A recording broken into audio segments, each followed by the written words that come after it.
Assalamualaikum warahmatullahi wabarakatuh.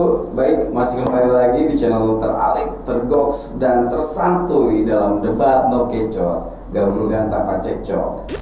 Telah menyajikan berbagai informasi terviral dan terupdate saat ini. So don't forget, please set your resolve and set your mind. Oke, terima kasih pada kesempatan kali ini. Dalam sesi kali ini kita sudah hadir di tengah-tengah kita. Ada ketua Pokja wartawan ya bang ya, Pokja kelompok kerja wartawan Abang Fikri Tangsel ya, Tangsel gitu pak, Tangsel. Boleh perkenalan sedikit bang, kita masih ada di program No Kecot ini. Jadi program No Kecot ini bang sedikit aja mengulas. Sebenarnya kita mau ngobrol santai aja bang. Saya mau nanya banyak nih, karena kan saya penasaran tinggi banget nih bang sebagai kaum milenial. Apalagi saya juga sekaligus merangkap sebagai aktivis bang. Jadi saya pengen tahu nih bang, dunia media atau wartawan. Coba kiranya abang bisa memperkenalkan sedikit nggak bang, profil abang? Mulai dari mana profilnya? Apa aja bang, misalkan abang dari karirnya, abang tumbuh di mana, pendidikan dan lain-lain bang. Boleh lah bang, yang penting bisa membuat penasaran. Siapa sih abang sebenarnya gitu? Ya saya sih buat siapa-siapa sebenarnya. Oh bukan siapa-siapa gitu. Jadi abang jadi apa-apa gitu ya bang? Bisa dijadiin apa-apa, bisa. Untuk sementara nama saya masih Rizky. Belum ada Rizky. Iya. Namanya hanya kok Rizky bang ya? Nggak ada kepanjangan lain. Cuman nggak usah dibagus lah kayak Pahal kayak gitu. Cukup nama akrab panggilannya aja. Oh nama akrab panggilannya Rizky ya bang ya? Yang penting kan kita kenal wajah, kenal nama. Nama panggilan ya.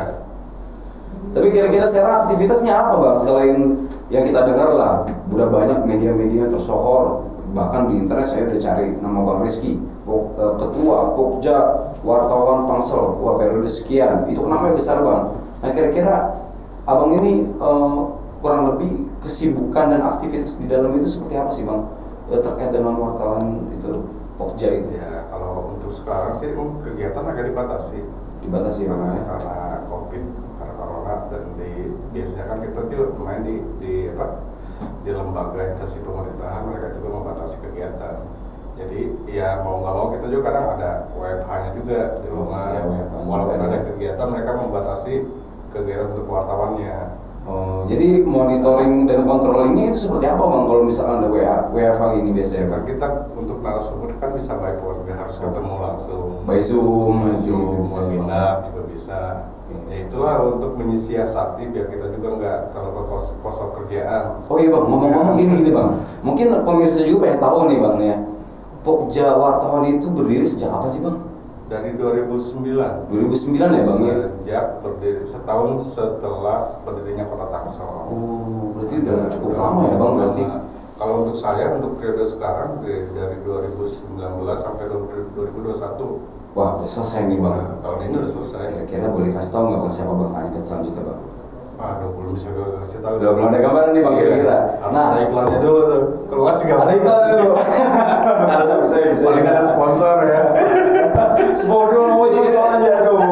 Jadi gini bang, kurang lebih kalau misalkan berbicara kelompok kerja wartawan, nah pasti di situ kan ada banyak wartawan nih bang dari berbagai macam media. Nah kurang lebih itu ruang lingkup ataupun yang ditanggung sama Pokja wartawan itu apa sih bang kira-kira? Kalau untuk di Pokja mungkin lebih ke komunitas ya. Komunitas ya. Organisasi formal misalkan di tingkat nasional sampai ke bawah kayak PWI, IJTI, kita bukan gabungan, lebih ke gabungan karena di Pokja itu ada teman-teman dari media cetak, media TV, media online sama radio. Kalau misalkan kayak IJTI kan khusus anak TV semua. Kalau kita gabungan semuanya. Oh gabungan, jadi semua elemen, semua background ada di situ ditampung di Pokja wartawan itu ya bang ya. Tapi saya dengar nih bang ya, isu sedikit katanya itu yang Pokja ini sudah banyak diintervensi kayak gitu bang. Wah ini titip siapa, bahwa wartawan kelompok atau komunitas Pokja ini sudah by request oleh pemerintah kah, atau misalnya stakeholder yang sudah bergabung kah, kayak gitu ya bang, bener bang? Ya tergantung siapa dulu yang isuinnya. Banyak sih bang, Banyak. termasuk saya juga. Nggak bercanda. Tapi ini memang isu-isu yang berkembang di dalam kayak gitu. Jadi saya menampung aja bang, menampung aja. Ini kita kan langsung nih bang ngobrol sama ketua umumnya kurang lebih. Jadi kita kan minta kurang lebih klarifikasinya gitu bang. Secara politis kita tidak bermain di tataran politik ya. Kalau untuk misalkan kayak kemarin pilkada, ya mangga-mangga aja itu terserah teman-teman, tapi tidak membawa organisasi. Tidak membawa organisasi. Tidak. Independen jadinya. Independen. Okay. Politik praktis kita nggak bermain. Walaupun mungkin di antara anggota kita ikut bermain, tapi itu di luar organisasi. Tapi dalam komunitas itu ada regulasi pasti tentunya ya bang ya. Kita harus tetap independen. Oke. Status tetap independen kayak gitu. Iya harus. Dan kurang lebih itu Warta Pokja ini ada nggak bang? Secara struktur itu di bawah naungan siapa, apa gimana? Nggak ada. Nggak ada ya bang? Ini berdiri sendiri. Nah. Terus selain dari Warta Pokja, apa proyeksi kita bang? Apa? Saya penasaran nih bang, kalau udah dimisioner begini, udah turun dari jabatan, kayaknya sekelas ketua umum ini pasti nggak mungkin lah. Saya jadi kelas gantiin Bang Emil. Oh gitu ya.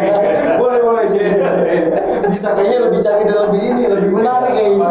Nanti tandem kan, bisa tandem menjadi host. boleh jadi nanti disukan juga lewat media abang mungkin ya gitu ya bang. Jadi singkat cerita gini bang, banyak cerita juga memang kan kalau untuk dunia media ini ya saya juga pernah bergelut nih bang di dunia media.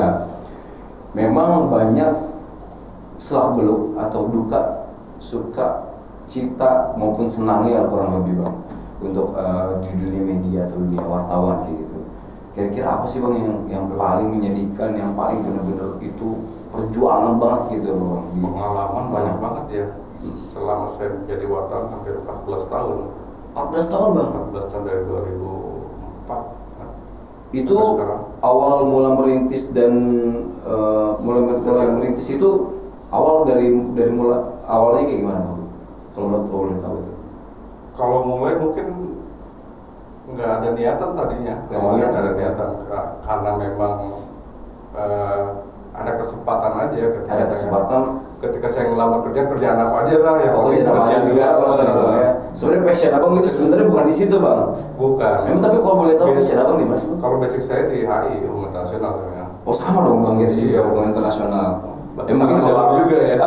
Salah jalur juga. Ternyata. Tapi mungkin abang bisa juga jadi hubungan internasional. HI-nya beda bang. Hubungan Indonesia kalau enggak hubungan intim. Maaf. Enggak bercanda. Balik lagi ke topik nih bang. Kayak ini seru dan menarik perhatian nih bang. Karena kan ini banyak isu-isu dan juga kemudian yang banyak hal yang perlu digali lah bang kurang lebih kayak gitu terkait dengan Warta Pokja kayak gini. Visi untuk menginterpretasikan atau menerjemahkan visi-visi itu ke depannya kurang lebih kayak gitu bang. Abang sebagai ketua umum pada hari ini harapannya apa sih bang untuk ketua umum selanjutnya? Abang kan bentar lagi dimisioner nih. Kurang lebih bahasa kasarnya abang kan bentar lagi dikudeta. Gimana bang visi-visi ke depannya kurang lebih atau harapannya? Ya lebih apa ya, hubungan antar lembaga lebih terjaga, kemitraan dengan swasta maupun dengan pemerintah kota maupun kepolisian, TNI, apapun itu jenis lembaganya ya kita harus tetap bersinergi. Karena kita untuk menginformasikan hal-hal positif kepada masyarakat. Jangan sampai juga si wartawan menjadi menimbulkan berita-berita hoax atau apa. Oh iya itu dia sih. Itu ingat kawan-kawan semua pemirsa, ini penting ini dicatat. Saya ini juga mengadopsi kata-kata beliau bahwa jangan pernah menyebarkan isu-isu hoax. Ini penting loh, karena ini sudah ada undang-undang atau regulasi, bahkan bukan regulasi, undang-undang jelas, undang-undang ITE. Karena memang di dunia wartawan, profesi wartawan itu rawan akan gugatannya. Ketika kita salah nulis, itu si pihak yang dirugikan bisa menggugat kita. Ya karena saya juga kita semua pernah mengalami lah bahwa track digital itu nggak pernah bisa hilang sampai kapanpun. Kalau misalkan tidak merequest siapa yang menaikkannya kan gitu kurang lebih ya bang ya. Makanya hati-hati juga dengan dunia digital, apalagi di dunia media, wartawan dan segala macam, bahwa kita perlu berhati-hati dalam berbicara, beretika, apalagi berstatement ya bang ya, kayak gitu kurang lebih. Terus kira-kira apa lagi Bang yang mau di-sharing Bang? Karena banyak banget sih Bang pertanyaan-pertanyaan dari kawan-kawan yang sudah saya baca di Twitter, di Instagram kurang lebih. Aktivitas dan produktivitasnya itu cukup menarik Bang. Apalagi kalau misalkan saya bisa katakan, boleh nggak Bang? Kalau Pokja Wartawan ini adalah kelompok atau komunitas momentum. Gimana itu dalam hal apa? Apa aja politis juga, yang penting bisa kayak organisasi. Enggak ya, kalau mau momentum enggak lah, kita Enggak, tetap ya. sesuai jalurnya. Independensi harus dikedepankan. Kalau saya kan saya mengadopsi beberapa media, tapi saya lupa, mohon maaf. Itu ada kutipan-kutipan seperti itu, tapi saya coba mengadopsi. Ini saya pengen menguji kebenaran seperti itu. Benar nggak Bang? Mungkin ada benar ada enggaknya. Kalau benar juga nggak apa-apa sih Bang, karena itu realistis juga. Iya, tapi kan dapur orang nggak usah dicakap-cakap gitu. Ada batasannya kita. Jadi kira-kira kalau untuk periode selanjutnya saya bisa bergabung nggak Bang? Kira-kira? Bisa lah, bebas kalau terbuka kalau. Tapi saya belum memiliki pengalaman menulis, belum punya pengalaman menulis dalamnya di up media, itu gimana Bang? Yang penting kan dia tercantum di salah satu media sama bentuk tulisannya ada di media itu. Oh gitu sih. Kalau untuk persyaratan menjadi anggota di kita ada namanya, selama 3 bulan dia sudah memproduksi berita di media yang sama ya, itu bisa nanti tinggal ngisi formulir aja. Oh, isi formulir aja seperti biasa. Ada pungutan biaya? Enggak ada, gratis, free gitu. Free ya. Iya. Kalau mau ngasih nggak apa-apa. Itu bonus saja. Jangan direkam ya.